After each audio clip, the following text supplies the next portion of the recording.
I'd heard there was a nightjar near these woods. My partner had heard one the year before and described the sound as unusual, not like any birdsong he'd heard. I stored the information in the back of my mind. Occasionally, the thought would find its way to the fore. I wonder what a nightjar sounds like. I wonder if I'll ever hear one.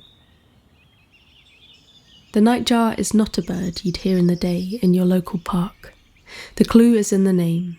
They are nocturnal animals preferring to call at dusk and dawn, hunting for moths and other flying insects in the near darkness.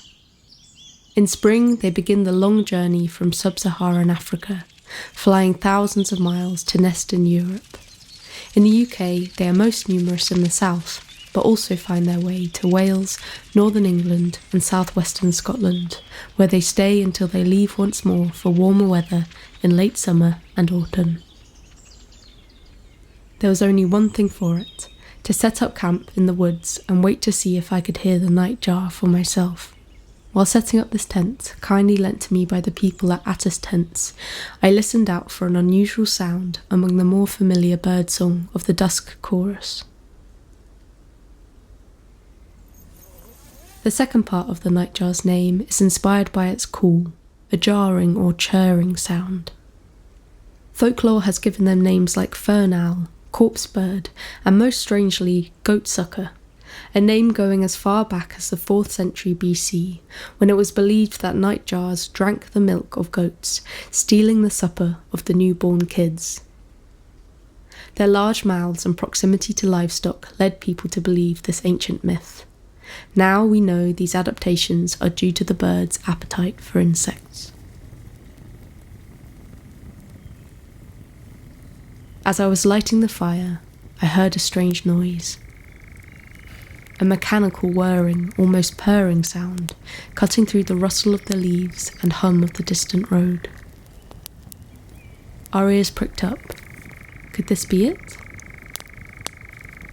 Merlin ID at the ready, it became clear that this was indeed the nightjar. Cautiously and quietly, we headed further into the woods, growing closer to the sound, my field recorder in hand.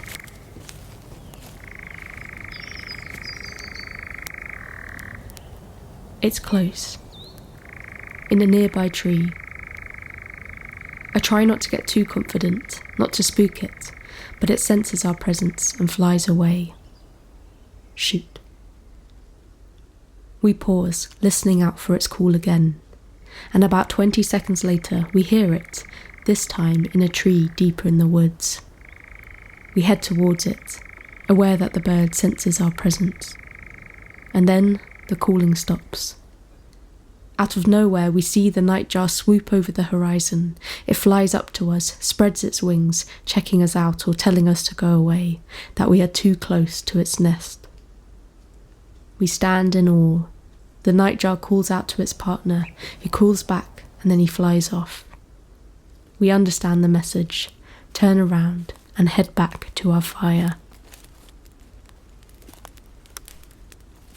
The image of the silhouetted nightjar spreading its wings sticks in my head. Only a metre or two away, its wings had looked like an angel's.